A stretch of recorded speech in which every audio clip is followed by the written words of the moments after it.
ಇನ್ನು ಧರ್ಮಸ್ಥಳದಲ್ಲಿ ನೂರಾರು ಶವಗಳನ್ನು ಹೂತಿಟ್ಟ ಪ್ರಕರಣಕ್ಕೆ ಸಂಬಂಧಪಟ್ಟ ಹಾಗೆ ಪಾತ್ರಧಾರಿ ಈಗ ಅಂಧರಾಗಿದ್ದಾನೆ. ಸೂತ್ರಧಾರಿಗಳ ಮುಖವಾಡ ಕಳಚಿ ಬೀಳ್ತಾ ಇದೆ. ಧರ್ಮಸ್ಥಳ ಬುರುಡೆ ಗ್ಯಾಂಗಿಗೆ ಈಗ ಗ್ರಿಲ್ ಸಾಕಷ್ಟು ಮುಂದುವರಿಸ್ತಾ ಇದ್ದಾರೆ ಎಸ್ಐಟಿ ಅಧಿಕಾರಿಗಳು. ಬೆಳ್ತಂಗಡಿ ಎಸ್ಐಟಿ ಕಚೇರಿಯಲ್ಲಿ ವಿಚಾರಣೆ ಈಗ ನಡೀತಾ ಇದೆ.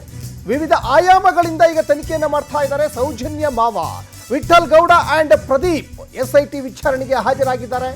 ಹಿಂಭಾಗದ ರಸ್ತೆ ಮೂಲಕ ಎಸ್ಐಟಿ ವಿಚಾರಣೆಗೆ ಇಬ್ರು ಕೂಡ ಹೋದ್ರು. ಪ್ರದೀಪ್ ಯಾರಂದ್ರೆ ಕಾರ್ ಡ್ರೈವರ್. ಧರ್ಮಸ್ಥಳ ಬುರುಡೆ ಗ್ಯಾಂಗಿಗೆ ಒಂದು ಕಡೆ ಈಗ ಒಂದು ತೀವ್ರಗತಿಯಲ್ಲಿ ಈಗ ವಿಚಾರಣೆಯನ್ನು ಮಾಡ್ತಾ ಇದ್ದಾರೆ. ನೋಡಿ, ಧರ್ಮಸ್ಥಳದ ಆ ನೇತ್ರಾವತಿ ಆ ಸ್ನಾನದ ಘಟ್ಟ ಸಮೀಪ ಇವರಿಗೆ ಟೆಂಡರ್ ಸಿಗಲಿಲ್ಲ ಅನ್ನೋ ಒಂದೇ ಒಂದು ಕಾರಣಕ್ಕೆ ಇಡೀ ಧರ್ಮಸ್ಥಳದ ಬಗ್ಗೆ, ವೀರೇಂದ್ರ ಹೆಗ್ಗಡೆ ಅವರ ಬಗ್ಗೆ ಎಷ್ಟು ದೊಡ್ಡ ಪಿತೂರಿಯನ್ನು ಮಾಡ್ದ ಈ ವಿಠಲ್ ಗೌಡ ಅಂದರೆ ನೋಡಿ, ಮೊನ್ನೆ ಈ ಜಯನ್ ಹಿಂಭಾಗದ ರಸ್ತೆಯಲ್ಲಿ ಓಡ ಹೋಗ್ತಾ ಇರೋದು. ಪವರ್ ಟಿವಿಯ ಕ್ಯಾಮ್ರಾ, ಪವರ್ ಟಿವಿಯ ಲೋಗ ನೋಡಿದ್ದೇ ತಡ ಹಿಂಭಾಗದ ರಸ್ತೆಯಲ್ಲಿ ಓಡ ಹೋಗ್ತಾನೆ ಜಯನ್ನು. ಈ ಕೆಲಸವನ್ನು ಇವತ್ತು ವಿಠಲ್ ಗೌಡ ಮಾಡಿದ್ದಾರೆ. ಜೊತೆಗೆ ಕಾರ್ ಡ್ರೈವರ್ ಪ್ರದೀಪ್ ಕೂಡ ಇವತ್ತು ಹಿಂಭಾಗದ ರಸ್ತೆಯಲ್ಲಿ ಹೋಗಿದ್ದಾರೆ ಅನ್ನೋದು ಇಲ್ಲಿ ಸ್ಪಷ್ಟವಾಗಿ ಗೊತ್ತಾಗ್ತಾ ಇದೆ. ಇವರು ಪಕ್ಕಾ ಸಾಕ್ಷ್ಯಗಳಾಗಿದ್ದರೆ, ಇವರು ಮಾಡ್ತಾ ಇರೋ ಹೋರಾಟ ಕರೆಕ್ಟ್ ವೇಯಲ್ಲಿದ್ದಿದ್ರೆ ಯಾಕೆ ಹಿಂಭಾಗದ ರಸ್ತೆಯಲ್ಲಿ ಹೋಗಬೇಕಾಗಿತ್ತು? ನಾನು ಕರೆಕ್ಟಲ್ಲಿದ್ದೀನಿ, ನಾನು ಹೇಳ್ತಾ ಇರೋದೆಲ್ಲ ಸರಿ ಅನ್ನುವಂತಹ ಮನೋಭಾವನೆ ಅವರಿಗಿದ್ದಿದ್ರೆ ಮುಂಭಾಗದ ರಸ್ತೆಯಲ್ಲೇ ಹೋಗ್ತಾ ಇದ್ರು. ಜಯನ್ ಟಿ ಮೊನ್ನೆ ಓಡ್ ಹೋಗ್ತಾ ಇರುವಂಥ ದೃಶ್ಯ. ಇವತ್ತು ವಿಠಲ್ ಗೌಡ ಮತ್ತು ಪ್ರದೀಪ್ ಗೌಡ ಮಾಡಿರೋದು ಅದೇ ಕೆಲಸ.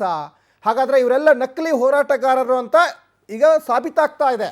ಅವತ್ತು ಮೊನ್ನೆ ಹೇಳ್ದ ಮಾಸ್ಕ್ ಮ್ಯಾನು ಅರೆಸ್ಟ್ ಆದಂಥ ಸಂದರ್ಭದಲ್ಲಿ ನಂದು ಇದರಲ್ಲಿ ಏನೂ ಇಲ್ಲ, ಅವ್ರು ಹೆಂಗೆ ಹೇಳ್ಕೊಡ್ತಾರೆ ಹಂಗೆ ನಾನು ಆಟ ಆಡುವಂಥ ಗೊಂಬೆ ಇದ್ದಂಗೆ, ಅಂದರೆ ಪಾತ್ರಧಾರಿ ನಾನು, ನನ್ನ ಹಿಂದೆ ಸಾಕಷ್ಟು ಜನ ಸೂತ್ರಧಾರರಿದ್ದಾರೆ ಅಂತ ಹೇಳ್ತಾ ಇದ್ದಾರೆ. ನೋಡಿ, ಈ ಬುರುಡೆ ಬೆನ್ನತ್ತಿ ಹೋದಂತಹ ಎಸ್ಐಟಿ ಅಧಿಕಾರಿಗಳಿಗೆ ಸಾಕಷ್ಟು ಕುತೂಹಲಕಾರಿ ವಿಚಾರಗಳು ಬೆಳಕಿಗೆ ಬರ್ತಾ ಇದ್ದಾವೆ. ಈ ಬಗ್ಗೆ ಹೆಚ್ಚಿನ ಡೀಟೇಲ್ಸನ್ನು ನಮ್ಮ ಪ್ರತಿನಿಧಿ ರೂಪೇಶ್ ಧರ್ಮಸ್ಥಳದಿಂದ ಲೈವಲ್ಲಿ ಜಾಯಿನ್ ಆಗ್ತಾ ಇದ್ದಾರೆ. ರೂಪೇಶ್, ಧರ್ಮಸ್ಥಳದಲ್ಲಿ ನೂರಾರು ಶವಗಳನ್ನು ಹೂತಿಟ್ಟ ಪ್ರಕರಣಕ್ಕೆ ಸಂಬಂಧಪಟ್ಟ ಹಾಗೆ ಪಾತ್ರಧಾರಿ ಅಂಧರಾಗಿದ್ದಾನೆ. ಸೂತ್ರಧಾರಿಗಳ ಮುಖವಾಡ ಕಳಚಿ ಬೀಳ್ತಾ ಇದೆ. ಹಿಂಭಾಗದ ಮುಖೇನವಾಗಿ ವಿಠಲ್ ಗೌಡ, ಪ್ರದೀಪ್ ಈಗ ಎಸ್ಐಟಿ ಕಚೇರಿಗೆ ಹೋದ್ರು ಅಂತ ಗೊತ್ತಾಗ್ತಾ ಇದೆ. ಏನೆಲ್ಲ ಹೆಚ್ಚಿನ ಡೀಟೇಲ್ಸ್ ಸಿಗ್ತಾ ಇದೆ ರೂಪೇಶ್?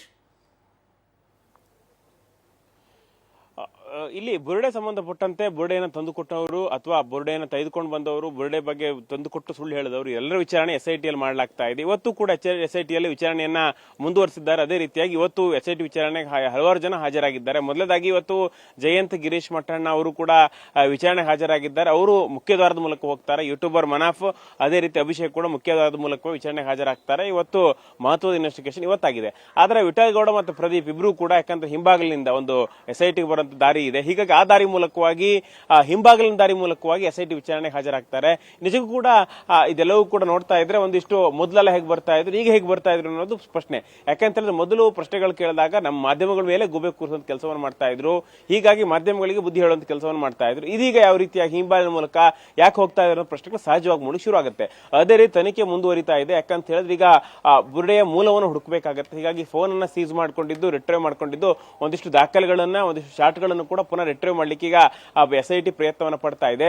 ಹೀಗಾಗಿ ಇದರ ಮುಂದುವರಿದ ಭಾಗವಾಗಿ ಒಂದಿಷ್ಟು ದಾಖಲೆಗಳನ್ನು ಕೂಡ ಕಲೆ ಹಾಕ್ತಾ ಇದೆ. ಇದನ್ನ ತನಿಖೆ ವೇಳೆಯಲ್ಲಿ ಇದು ಮಹತ್ವದ ಸಾಕ್ಷಿಗಳನ್ನಾಗಿ ಪರಿಗಣಿಸಲಿಕ್ಕೂ ಕೂಡ ತಯಾರಿಯನ್ನು ಮಾಡಿಕೊಂಡಿದೆ. ಹೀಗಾಗಿ ಇವತ್ತು ಬೆಳಗ್ಗೆ ಯಾಕಂತ ಹೇಳಿದ್ರೆ 10-10:30 ಬಂದಿದ್ರು, ಅದಾದ ಬಳಿ ಆರೋಪಿಗಳು ಬಂದಿದ್ರು. ಹೀಗಾಗಿ ಅವ್ರನ್ನ ಒಂದಿಷ್ಟು ತನಿಖೆಗಳನ್ನ ಮಾಡಿ ಈಗ ಇನ್ನೂ ಕೂಡ ತನಿಖೆಯನ್ನು ಮುಂದುವರಿಸಿದೆ. ನಿನ್ನೆನೂ ಕೂಡ ಯಾಕಂದ್ರೆ ಸತತವಾಗಿ 6 ದಿನಗಳಿಂದ ಈ ತನಿಖೆಯನ್ನ ಮಾಡಲಾಗ್ತಾ ಇದೆ.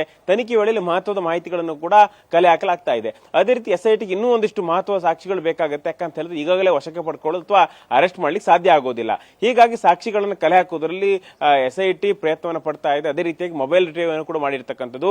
ಹೀಗಾಗಿ ಮಹತ್ವದ ಸಾಕ್ಷಿ ಏನಾದರೂ ಮೊಬೈಲ್ ರಿಟ್ರೈವ್ ಮಾಡುವ ಸಂದರ್ಭದಲ್ಲಿ ಸಿಕ್ಕಿದ್ರೆ ನಿಜಕ್ಕೂ ಕೂಡ ಅವರು ಅರೆಸ್ಟ್ ಆಗಬಹುದು ಅಂತ ವಿಶ್ಲೇಷಣೆಗಳು ಮಾಡಬಹುದು. ಇಲ್ಲಿ ಸಚಿನ್, ಧನ್ಯವಾದ ರೂಪೇಶ್ ತಮ್ಮೆಲ್ಲ ಡೀಟೇಲ್ಸ್ಗಾಗಿ.